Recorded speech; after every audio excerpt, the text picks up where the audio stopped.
Welcome back to another Unplayable card review. Like before, let's start this video by announcing the giveaway winner for my last video.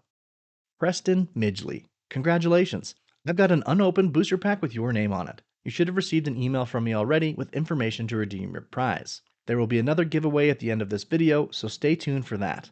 But in the meantime, let's talk about an underplayed green spell from Midnight Hunt, Dryad's Revival. Dryad's Revival is a 3-mana sorcery spell that costs 2 generic and 1 green mana. It reads, return target card from your graveyard to your hand.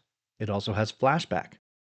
For 4 generic and 1 green mana, you may cast this card from your graveyard, then exile it. And while that may not seem like much, don't let this simple text box fool you. This effect is undeniably powerful. Grabbing any card from your graveyard lets you recover key engine pieces that have been removed, or reuse powerful removal spells to answer another problem. Dryad's Revival is definitely doing something that you want to be doing in Commander, although it's not exactly unique. In fact, this effect has actually existed since the beginning of Magic, originally appearing on the 2-mana sorcery spell Regrowth. To date, Regrowth has been reprinted over 20 times, and that's on top of the dozens of Regrowth clones Wizards has created over the years.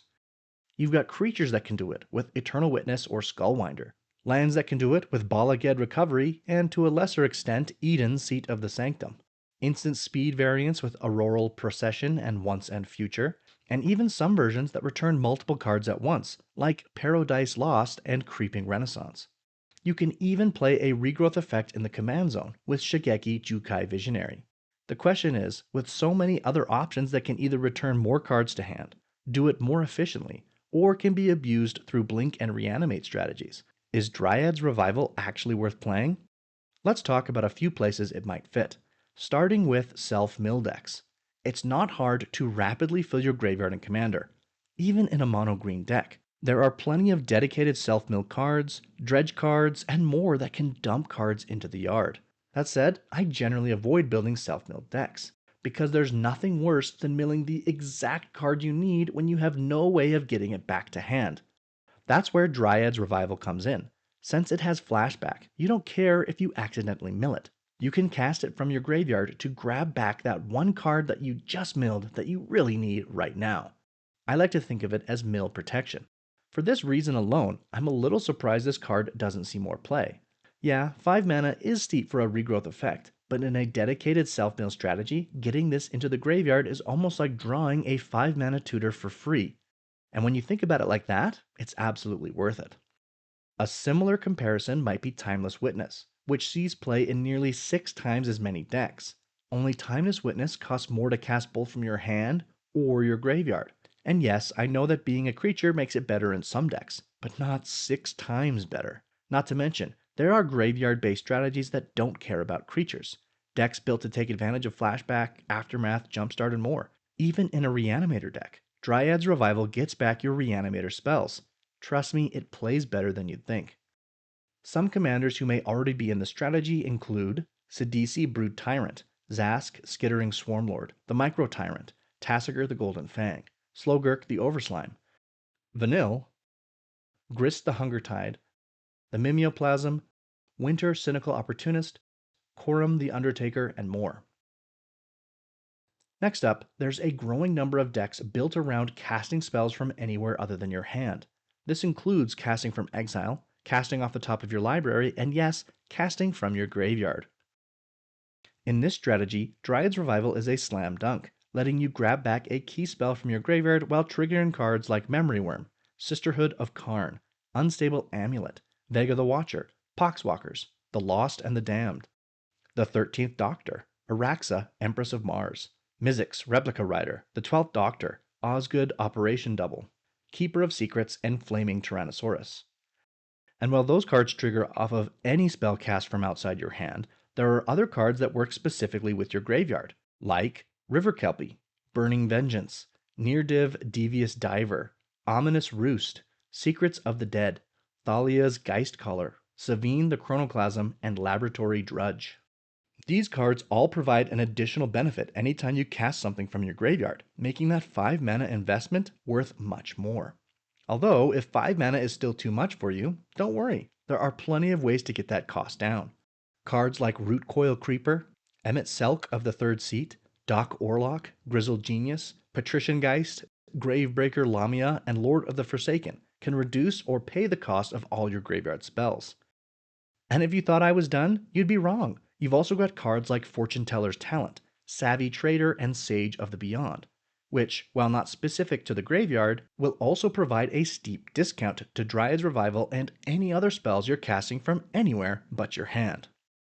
Some commander options for this strategy that I haven't already mentioned include Kellen the Kid, Catilda and Lear, Val Candlekeep Sage paired with a green background, Koram the Undertaker, and more. Finally, let's talk about a third strategy that may be interested in Dryad's Revival, Leaves the Graveyard decks. This is another growing archetype in Commander that seeks to take advantage of cards leaving your graveyard. Dryad's Revival is especially potent in this strategy, as it can give you two separate triggers from one spell.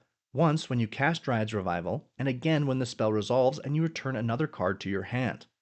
And there are plenty of cards to choose from in this strategy. You've got beaters like Willowgeist and Attuned Hunter that gain counters, Fang and Taval's Judgment that draw you cards, and then a plethora of spells that make tokens, like Keru Goldkeeper, On Wings of Gold, Defiled Crypt, Quintorius Field Historian, and more. Powerhouse cards like Insidious Roots and Chalk Outline also fit this strategy, though they only work when creature cards leave your graveyard, so they won't double trigger with Dryad's Revival like some of the other cards I've mentioned. One thing I especially like about this archetype is that it's easy to combine with any other graveyard strategy, like Surveil, Discard, Reanimator, Self-Mill, and more. For commanders, you've actually got a lot of options. Taval the Balanced Scale, Tormod the Desecrator with a green partner, Amzu Swarm's Hunger, Eudora Gravegardener, Farika God of Affliction, Muldrotha the Gravetide, Izoni Center of the Web, Sivris Nightmare Speaker paired with a green background, the Necrobloom, Grolnok the Omnivore, Varolz the Scar-Striped, Ulthelm Sigardian Outcast, Storev Devkaran Lich, and more. One more strategy I'd like to include as an honorable mention is Omniscience decks. I've played against many decks where the primary game plan is to cheat Omniscience into play. In fact, I even have an Aluna Apex of Wishes deck designed to do just that. Because I'm a huge Godzilla fan, and the Ghidorah alternate art is phenomenal. In these specific decks, especially those built to win as soon as Omniscience hits the field, Regrowth effects are absolutely essential as they let you grab exactly what you need from your yard, likely a big draw spell, to keep churning through your deck. They also double up as a way to grab Omniscience out of your graveyard in case it gets removed, which will sometimes happen. And while any Regrowth style card will do, I think Dryad's Revival is especially good here for one specific reason. Once Omniscience is in play, you no longer need mana to cast spells from your hand. Having a few cards in your graveyard that can still take advantage of your untapped lands, like Dryad's Revival, just makes sense. Moving on, while we've talked about a few decks that could play Dryad's Revival, it's time to ask ourselves, should they? Is Dryad's Revival actually unplayable in the Commander format? Not a chance. Commander players are 100% sleeping on Dryad's Revival. In my opinion, it's one of the best non-creature regrowth effects in the format. I give it 4.5 dumpsters out of 7. Extremely powerful with the right synergy pieces and still pretty playable without them. But of course, what do you think? Are you a fan of regrowth effects? Do you play Dryad's Revival in any of your decks? Or is this card actually trash? Let me know in the comments below and feel free to leave suggestions for cards you want to see me review in the future. Oh, and one more thing. Let's talk about our next giveaway. For this video, the prize will be an Edge of Eternities play booster, and to enter, you've got to do two things. First, if you haven't yet, fill out the form in the description of this video to share your email address and YouTube username with me. This will let me contact the winner of the giveaway to get their shipping address. Once you've done that, simply leave a comment on this video for a chance to win. I'll announce the winner in my next Unplayable card review. And while you do not need to subscribe to my channel to win, I hope you do subscribe so you don't miss any future videos or giveaways.